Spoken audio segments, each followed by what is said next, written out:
বিসমিল্লাহির রহমানির রহিম। আসসালামু আলাইকুম এভরিওয়ান, সবাই কেমন আছেন? জানি ভালো মন্দ নিয়ে হগুলো আছেন। গরম যেহেতু পড়ছে, ঠান্ডায় গরমে হগুলো জান বাড়িয়া যাইতেছে, নাকি দিয়া মুখে দিয়া সব দিক দিয়ে খালি পানি পড়ে। কি আর করা কিছু নাই, তাই এর মা আল্লাহর নিয়ামত রান্না লই আইছি, একবার খাইলে আর দ্বিতীয়বার খাইতে মন চাইব না। আজকে তামা তামা করে রান্না করবো, সেই স্বাদ খাইতে। আজকে বিসিওয়ালা সিম দিয়ে আলু দিয়া চেপা শুটকি দিয়া ঝোল করে রান্না করে তামা তামা করে খামো। একবার খাইলে আর দ্বিতীয়বার খাইতে মন চাইব না। বেশি করে রানবেন, রানলে কিন্তু রাইকা দিয়ে এরপর যখন মন চাইব তখনই খাইবেন। গরম গরম ভাতের লাগে দুই কেলাইবেন। বাজার থেকে যাই স্বামীর লগে জিদ করে যাই লই আইসি হলে হেন বিসিওলা সিম না কাইটটা কুইটটা হেন 500 গ্রাম আর 250 গ্রাম আলু। আলুটা তো দিবেন, আলুটা না দিলে এটার হোয়ারটা কিন্তু খাইবেন না, বুঝিনি।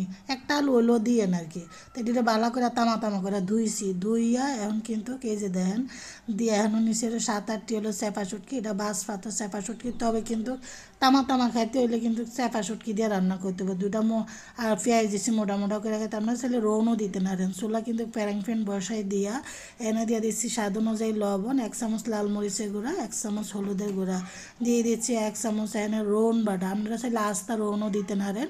চেপা শুটকি আর দিয়ে দিচ্ছি পেঁয়াজ দিয়া ভালো করে নাইরা সেরা ঝাঁকানাকা কইরা এখন ঢাইকা দিব। ঢাইকা দিয়ে টকবক করে ফুটটা উঠবো। তারপরে হিদলটারে ভালো করে সিদ্ধ করে কাটাটার থেকে যেন সইরা গেলে এখন আমি এটারে কাটাটার উঠে, কারণ কাটাটা যদি থাকে তাইলে কিন্তু গলার মধ্যে আটকাবে। ভাত খাইতে গেলে গলায় ফুললে সেই কিন্তু তামা তামা করে সেই আল্লাহর নিয়ামত আর খাইতে ভালো লাগতো না। যাক, এখন আলু আর দিয়া দিতেছি বাড়িয়া ইয়াগুলো সিমগুলো দিয়া নাইরা চাইরা। তবে এটা কিন্তু রান্না করলে, এই তরকারি রান্না করলে বিচিওয়ালা সিম দিয়ে রান্না করবেন, সেই স্বাদ। আবারও ডাইক্কা দিতেছি, ডাইক্কা দিয়া উল্টাইয়া লইয়া লাইতেছি, উল্টাইয়া এবার দেখাইতেছি যে কী অবস্থা। আস্তে আস্তে জোলটা কমাইতেছে, তবে বেশি জোল রাখবেন না, বেশি জোল রাখলে হওয়া ধাইবেন না আর কি।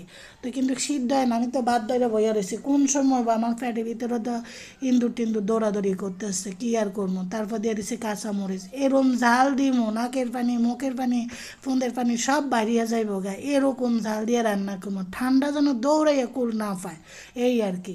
দিয়ে আবারও ডাইক্কা দিতেছি, ডাইক্কা দিয়া আবার উল্টাইয়া লাইতেছি, উল্টাইয়া দিয়ে যে না এবার হইয়া গেছে গা, কারণ জোল আর কমাবো না। জোল কমাইলে ভাত খামো কী দিয়া।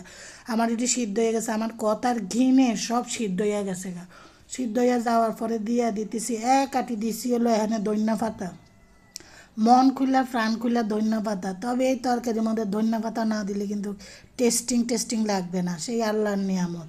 চুলাটা অফ করে দিয়া গন্ধটা তো সেই বাইরেছে, আরে কি হোয়াদের শেষ নাই। একবার হলো রান্না করে খাইবেন আর কি, এত হোয়াদ, সেই স্বাদ।